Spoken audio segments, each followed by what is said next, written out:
سيدنا النبي قارون وجميل وجميل. Saya sudah membaca bukunya Pak Insan. Masalah dia bilang ayat-ayat Nabi itu, terus terang saya udah baca banget ayat itu. Dan saya udah tahu banget itu. Yesus tidak tahu hari kiamat, bagaimana dia Tuhan. Kok dia yang gak tahu hari kiamat? Terus terang saya udah tahu banget itu. Nah sekarang saya sedang menunggu-nunggu, Tuhan kapan saya waktunya untuk menjelaskan ini. Saya pengen banget untuk menjelaskan ini. Dan waktunya adalah hari ini. Gitu loh. Jadi artinya terus terang bukannya saya nggak ngerti, orang mengatakan, Yesus sendiri mengatakan tidak ada nabi ditolak di asalnya. Yesus mengaku dirinya nabi, ya kan? Saya ngerti banget ayat itu. Tapi satu hal ada yang tidak sanggup kalian pahami, karena firman Tuhan berkata bahwa Alkitab itu harus dimengerti dengan Roh Kudus. Daniel 1 ayat 20 dikatakan orang yang bisa mengerti firman Tuhan itu dikaruniai 10 kali lebih cerdas. Artinya membutuhkan hikmat Tuhan yang jauh lebih dahsyat. Bukan hanya sekedar firman Tuhan ditafsir sembarangan, tidak seperti itu. Contoh, tidak pernah Yesus berkata aku adalah nabi, tetapi dia berkata aku adalah anak Allah. Jadi Yesus tidak pernah mengaku nabi. Memang Yesus berkata seorang nabi tidak diterima di asalnya. Sebenarnya Yesus sedang mengumpamakan dirinya dengan nabi-nabi karena orang-orang yang di situ belum ada yang menerima Yesus sebagai Tuhan, hanya sebagian. Jadi kalau Yesus mengatakan tidak ada seorang Tuhan, kan artinya Yesus menjelaskan ini, arti ayat ini cuma mengumpamakan nabi itu sebagai fungsi utusan dari Tuhan, karena memang Yesus dari Tuhan, tetapi dia tidak mengatakan aku adalah nabi. Nah, dari mana kita tahu bahwa Yesus tidak pernah mengaku nabi? Rasul Yohanes di dalam Wahyu 19 ayat 16 menjelaskan tentang arti anak Allah. Arti anak Allah bukan nabi, karena pada waktu Yesus datang kedua kali di jubahnya tertulis Raja segala raja, King of Kings. Mana ada raja segala raja? Banyak, kalau nabi kan banyak. Tapi kalau raja segala raja, raja di atas segala raja, berarti udah gak ada lagi di atasnya. Berarti dia adalah Tuhan, the King of Kings.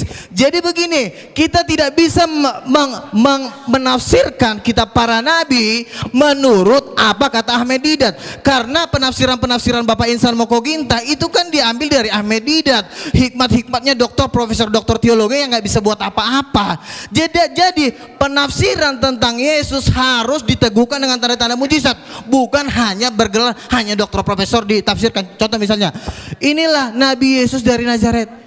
Memang banyak orang mengaku Yesus nabi, tetapi Yesus tadi menolak di Matius 16. Engkau adalah salah satu di antara para nabi. Jawab Yesus apa? Dia diam, dia tidak mengatakan, iya betul kamu mengatakan bahwa aku adalah nabi. Dan Yesus, tolong tunjukkan Pak Insan di mana Yesus berkata, akulah, bukan hanya ayat-ayat ini itu, tapi mana tunjuknya? Akulah nabi. Tetapi Yesus jelas berkata, aku adalah anak Allah. Dan penafsiran nggak boleh sembarangan, karena di 2 Petrus dikatakan tidak boleh orang menafsirkan kitab suci menurut kehendaknya sendiri. Haleluya. Berikan dulu kemuliaan buat Tuhan. Udah siapa banget. Mana? 2 Petrus 2:1. Orang basik. Nih. Yang terutama kamu harus ketahui. Aduh, tuh, Tuhan marah kan? Nyalain dong lampunya.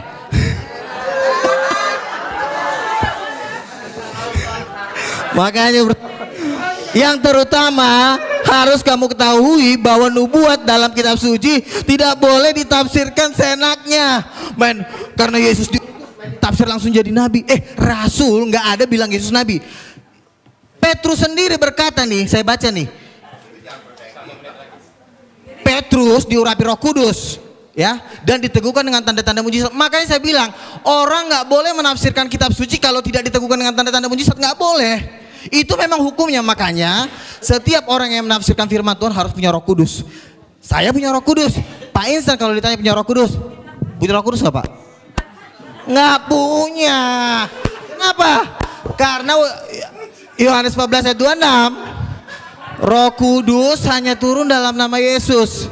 Nah sekarang begini, Yesus tidak pernah mengaku nabi. Baik, tolong audien diam. Oke. Tolong audien diam. Udah. Saya dari tadi Moderator sebenarnya ya? menjawab pakai logika, tetapi Waktu karena habis. memang kalian belum memahami, jadi kalian bilang saya sosok berceramah. Enggak, kan saya bilang, oke, satu aja, tunjukin Bisa. ayatnya sama saya. Yesus berkata